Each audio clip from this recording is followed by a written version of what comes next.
शांत हो जाइए।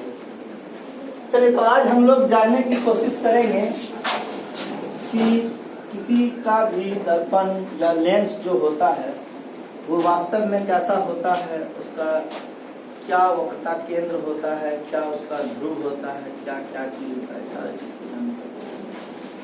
तो फिलहाल देखिए, आप लोग जो अभी तक चीज पढ़ते आए हैं, ध्यान से पढ़िएगा। उत्तल दर्पण और अवतल दर्पण के बारे में जो 10th में भी पढ़े थे, तो ये जानते हैं क्या चीज होता है। इसको कौन सा दर्पण बोला जाता है? इसको बोला जाता है गोलीय दर्पण, मतलब स्फेरिकल मिरर। अब ये गोलीय क्या हुआ? गोलीय का मतलब हुआ कि ये जो है एक गोला से बना हुआ है। विश्वास है कि कोई गोला से इस तरह का दर्पण का निर्माण हुआ होगा। देखते हैं हम लोग इसको। ये हम लोगों ने एक गोला को बनाया, स्फेरिकल स्फेयर।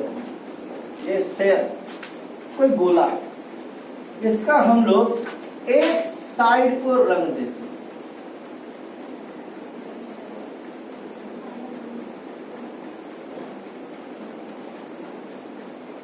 ठीक है, एक साइड दोनों का रंगा गया। अगर हम यहां पर इसका एक बिंदु ले बीच में, तो इसको क्या बोला जाएगा? अगर ये वृत्त के लिए लिया जाएगा तो इसको क्या बोला जाएगा? केंद्र बोला जाएगा। लेकिन जब इसको आप दर्पण पे यूज कीजिएगा तो इसी को बोला जाएगा वक्रता केंद्र। क्या बोला जाएगा? वक्रता केंद्र। मतलब ये जो है इन दोनों दर्पणों का केंद्र है। ये क्या बोल रहा है? इन दोनों दर्पणों का केंद्र है, इसीलिए इसे क्या कहा जाता है? वक्रता केंद्र। ठीक है, अब ध्यान से देखिएगा सारी चीजों को, एक ही बार में आपको समझ में आ जाएगा ये सारा चीज क्या है।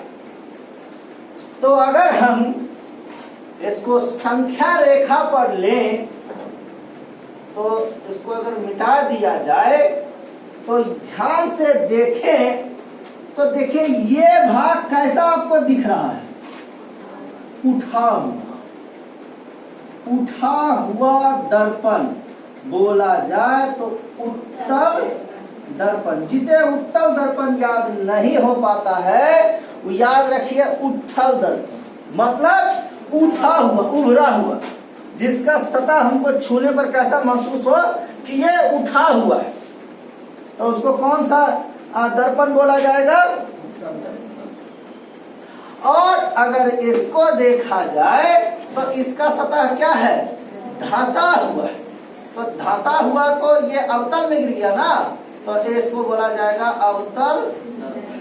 मतलब वैसा दर्पण जिसका सतह धंसा हुआ है तो उसको कौन सा दर्पण बोला जाएगा? अवतल दर्पण। जिसका सतह उठा हुआ है तो कौन सा दर्पण बोला जाएगा? अब चीजों को और आगे ध्यान से स्पष्ट देखिए।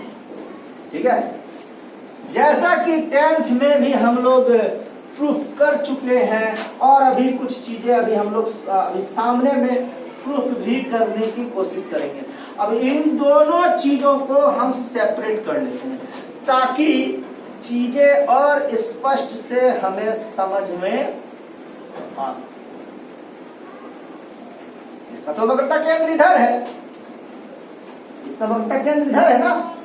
और अगर इस दर्पण की बात की जाए तो इसका वक्रता केंद्र बताओ किसको समझ में क्लियर सभी? अब देखिए, अगर हम इसी को यहां से मतलब दो भाग में इसको अलग कर दिए, आप चाहे तो इससे आगे भी रेखा को खींच सकते हैं, उससे कोई दिक्कत नहीं। अब अगर हम इस पॉइंट को, अगर यहाँ का जो बीच वाला भाग है इसको 0 माने और इसी जो ये जो जहां से ये गिनतियां स्टार्ट होता है, इसी को बोला जाता है इसका ध्रुव। और ये जो लाइन है जिस पर ये टिका हुआ है, इसको बोला जाता है मुख्य अक्ष। क्या बोला जाता है? Principal axis. और ये होता है ध्रुव। सेम उसी तरह यहाँ जो पॉइंट होगा, इसको क्या बोला जाएगा? ध्रुव। और ये जो लाइन खींचा हुआ है, इसको क्या बोला जाएगा? मुख्य अक्ष। किसी को कोई डाउट इसको समझने में? मुख्य अक्ष और ध्रुव को समझने में, ध्रुव मतलब जहां पर जो ऐसा लाइन जो दर्पण को दो भागों में, अगर इसका ध्रुव का बात करेंगे तो ये दर्पण को दो भागों में बांटेगा।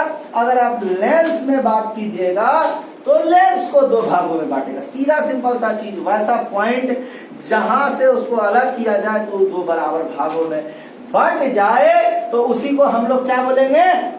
ध्रुव बोलेंगे। उसी को क्या हम लोग बोलेंगे? ध्रुव बोलेंगे। तो डाउट इसको समझने में? अब आगे की चीजों को और स्पष्ट तरीका से हम लोग देखते हैं। ठीक है, तो सपोज कीजिए कि इसका वक्रता केंद्र इधर हो गया, इसका वक्रता केंद्र इधर है। अगर हम संख्या रेखा का गिनती करें तो ये जो हमारा ध्रुव है, यहां पर अगर हम इसको 0 मान ले, इसको क्या मान लिया जाए? ध्रुव को 0, तो इधर बढ़ेगा तो क्या हो जाएगा? -1। संख्या रेखा इधर माइनस में ना चलता है, इधर -2, -3, इधर बढ़ेंगे तो +1,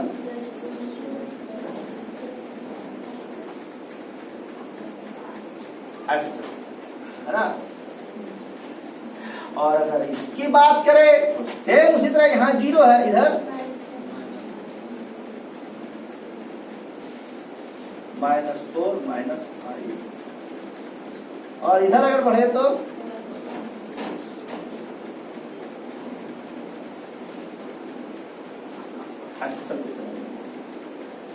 अब चीजों को ध्यान से देखना है। अगर हम कोई वस्तु को रखें और हमको देखना है, सपोज कीजिए इसी मोबाइल में हमको अपना फोटो देखना है, तो कैसे दिखेगा? इधर आगे रहिएगा या इधर आगे रहिएगा? इस साइड रहिएगा ना।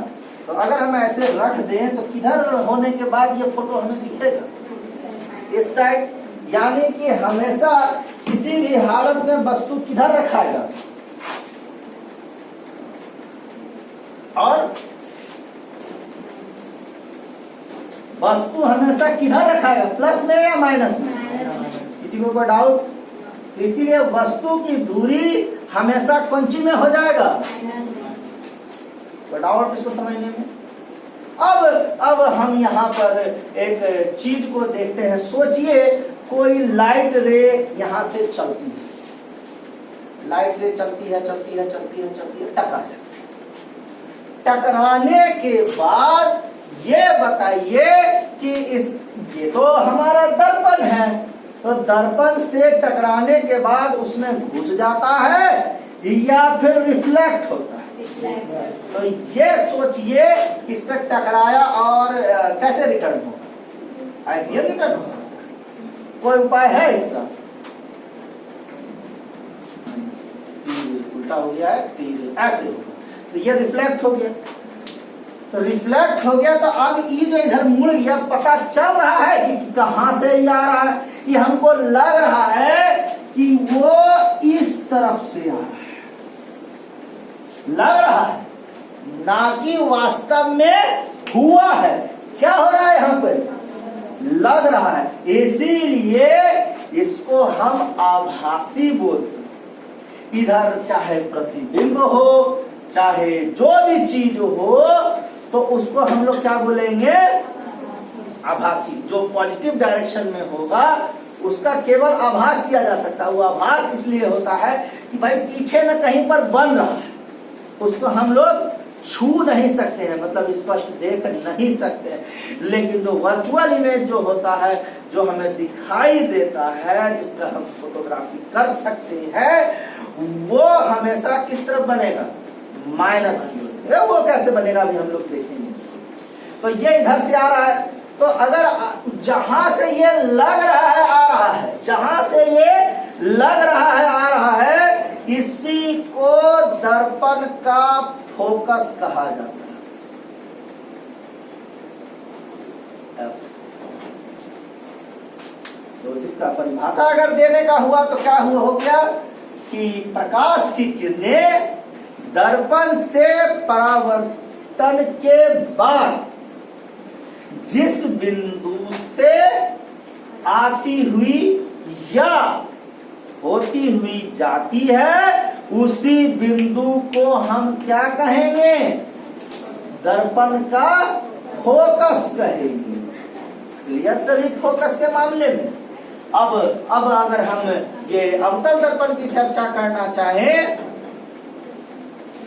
तो ये मान लीजिए कोई प्रकाश की किरण है। अब ये तो इधर झुका हुआ है, तो प्रकाश की किरण भी क्या होगा? झुकेगा या ऊपर भागेगा? झुकेगा। इसमें तो ऊपर भागने का कोई उपाय नहीं। तो ये हमारा इधर झुक के ये इधर चला गया, तो यहां जो कटा यही इसका क्या कहलाएगा? क्लियर? इसीलिए कहा जाता है कि अवतल दर्पण का फोकस कौन सी में होता है? माइनस में। और वक्रता त्रिज्या भी किधर हुआ? अवतल दर्पण का वक्रता त्रिज्या हमेशा फोकस का क्या होगा? दुगना होगा। वक्रता त्रिज्या दुगना। जैसे फोकस अगर 6 हुआ तो वक्रता त्रिज्या 12 होगा। अगर वक्रता त्रिज्या 20 है तो फोकस कितना हो जाएगा? 10। किसी को कोई डाउट इसको समझने में? तो इसमें होती हुई प्रतीत होती, समझ में आ रहा है क्यों हो रहा है? कैसे इसको इधर कैसे मुड़ेगी? इसको मुड़ने का कोई उपाय है? कि तो ऐसे कर्व है, तो टकराएगा तो ऊपर भागेगा। बात समझ में आया? कि टकराएगा तो ऊपर भागेगा। ठीक है, तो इसको जो है इस टकराने के बाद क्या होता है? ऊपर भाग जाता है। इसमें क्या होता है? नीचे जाता है। समझ में आया सभी को? चलिए, तो ये हो गया इसका फोकस। अब ध्यान से समझिएगा। अब कुछ चीजों और रियल इमेज और वर्चुअल इमेज भी अभी आपका एक बार में स्पष्ट हो जाएगा। तो देखिए, यही हो गया हमारा क्या बोलते हैं? वक्रता केंद्र, ध्रुव, फोकस, है ना? ये सारा चीज प्रधान अक्ष, मुख्य अक्ष जो भी है वो यही है। ठीक। अब देखिए, अब क्या बोलते हैं, इसका प्रतिबिंब कैसे बनता है? ध्यान से समझिए। प्रतिबिंब, तो प्रतिबिंब का कहानी ये होता है कि मान लीजिए यहाँ पर कोई ऑब्जेक्ट है, तो इससे 2 तरह की प्रकाश की किरणें निकलती। एक तो ऐसे टकरा के चला गया, और दूसरा जो है वो ऐसे हुए चलता है। तो जहां पर ये दोनों कटता है, तो देखिए ये कहाँ कटा? ऊपर कटा या नीचे कटा?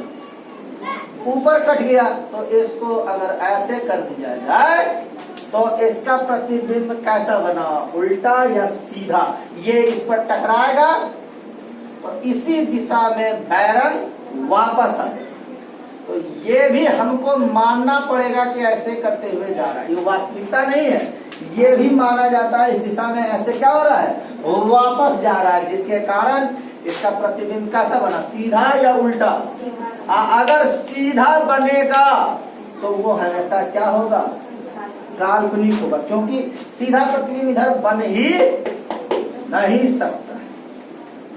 अगर आपसे कोई बोलेगा कि दर्पण के पीछे प्रतिबिंब बन रहा है, तो आप क्या बोलेंगे? वास्तविक या काल्पनिक?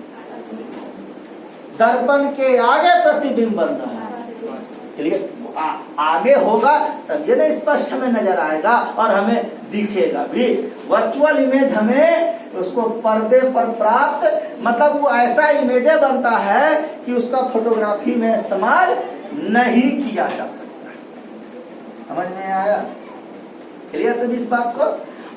अब इसका हम लोग देखें। तो सपोज कीजिए कोई आदमी यहाँ खड़ा है,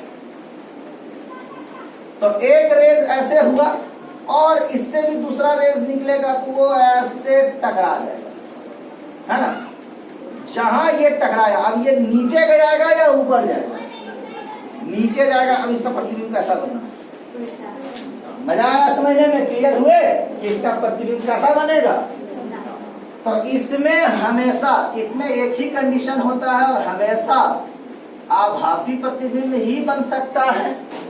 इसमें वास्तविक भी बन सकता है और आभासी भी बन सकता है। इसमें हमेशा कौन सा प्रतिबिंब बनेगा? आभासी। इसमें वास्तविक भी बन सकता है और अगर ये ज्यादा नजदीक होगा, सोचिए अगर वस्तु यहाँ आ जाए तो कैसे कैसे क्या प्रतिबिंब होता है वो हम लोग देख लेंगे। इसको हम फिर कल के क्लास में इसको समझाएंगे। तो अगर ये ज्यादा नजदीक होता है तो क्या होता है? ऐसे टकराया और टकराने के बाद क्या हुआ? ये जो प्रतिबिंब है वो ऐसे रिटर्न, तो ये लग रहा है हमको ऐसे जा रहा है, ठीक है। और दूसरा जो है वो ये ऐसे जा रहा है, इधर से कट गया और एक ऐसे कट गया, तो इसका शायद इधर इमेज बनता है जो कि बड़ा होता है, समझ गए? तो ये इस तरह से इसका प्रतिबिंब बन सकता है, ठीक है। जब ये मुख्य फोकस के नजदीक होता है तभी इसका एक आभासी प्रतिबिंब बनता है जो इससे साइज में बड़ा भी होता है, समझ गए, और सीधा, ठीक है। अगर ये ऊपर साइड में बनेगा, अब देखिए यहाँ पर एक और चीज, अगर नीचे जा रहे हैं तो वाई एक्सिस को अगर देखा जाए तो वाई एक्सिस नीचे में क्या होगा? माइनस में कि प्लस में? माइनस में होता है। और वाई एक्सिस ऊपर पंचिम होता है, यानी कि प्रतिबिंब अगर नीचे बन रहा है तो प्रतिबिंब की ऊंचाई अगर नीचे वास्तविक में बन रही है तो पंचिम आएगा, माइनस में कि प्लस में? और अगर प्रतिबिंब की ऊंचाई उसमें जा रही है तो, ठीक है। इसका कंडीशन हम लोग आपको कल के क्लास में बताएंगे डिटेल्स में कि कहां पर क्या चीज होने के बाद कैसा प्रतिबिंब बनता है। तब तक ध्यान से मन लगा के पढ़िए।